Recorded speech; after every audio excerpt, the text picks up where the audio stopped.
4월 27일 이 시각 주요 뉴스입니다. 중국은 3월 태양광과 배터리, 전기차 수출이 대폭 증가하면서 재생에너지 수요 급증에 최대 수혜국으로 부상하고 있습니다. 공정거래위원회는 쿠팡 등 7개 오픈마켓 사업자가 개인정보 유출 책임을 이용자에게 떠넘기는 등 11개 유형의 불공정 약관 조함에 시정했다고 밝혔습니다. 구윤철 부총리는 충북 오송에서 열린 간담회에서 연구개발 강화와 규제 합리화를 통해 바이오 뷰티 기업 혁신에 지원하겠다고 밝혔습니다. 정부의 다주택자 매물 출회 유도 정책에도 불구하고 강남권의 매물 누적 현상이 지속되고 있습니다. 공정거래위원회는 무신사와 롯데하이마트에 대해 대규모의 통업법 위반 혐의 여부를 확인하기 위해 주사관을 보내 관련 자료를 확보하고 있습니다. 이란 전쟁으로 인한 글로벌 석유 공급 부족 현상으로 대체 에너지 수요가 급증하고 있습니다.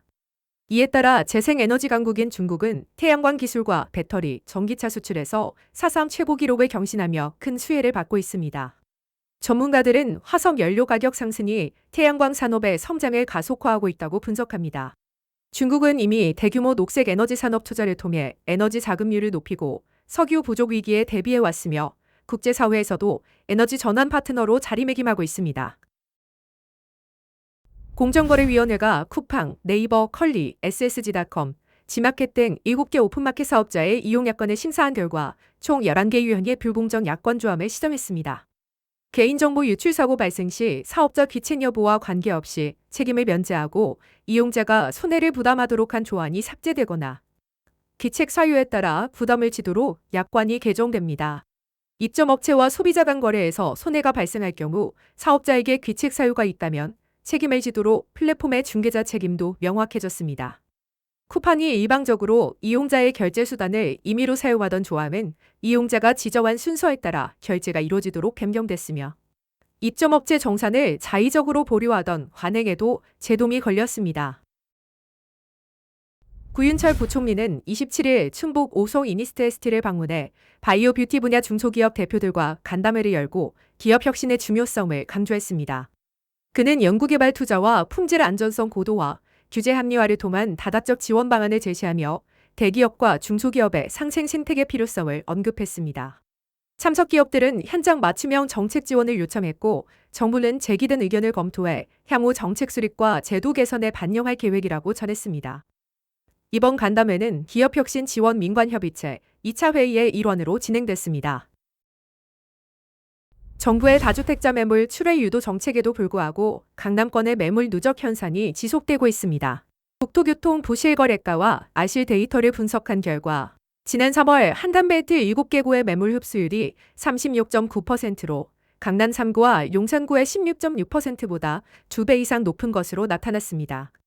특히 양천구와 영등포구 등은 높은 회전율을 기록한 반면 강남구와 서초구는 가장 낮은 수치를 보여 가격대와 금융 규제, 실거주 의무가 매물 소진에 영향을 미친 것으로 분석됩니다.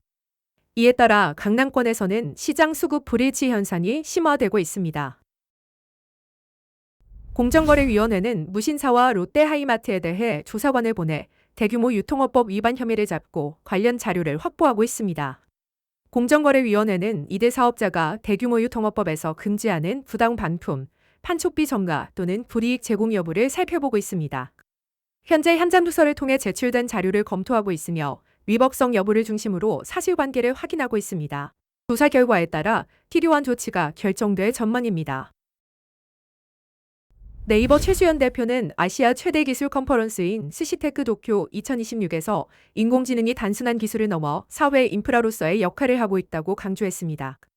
그는 AI가 이용자 혁신, 소상공인 성장, 그리고 국가 디지털 주권 강화에 기여한다고 설명하며 네이버가 사회적 책임을 깊이 인식하고 AI를 통해 사회와 사람, 기술의 균형점을 찾겠다고 밝혔습니다. 또한 네이버는 AI 기반의 안보 확인 서비스, 키어콜과 협업 플랫폼, 라인웍스를 통해 사회 발전과 디지털 전환에 기여하는 사례도 소개했습니다.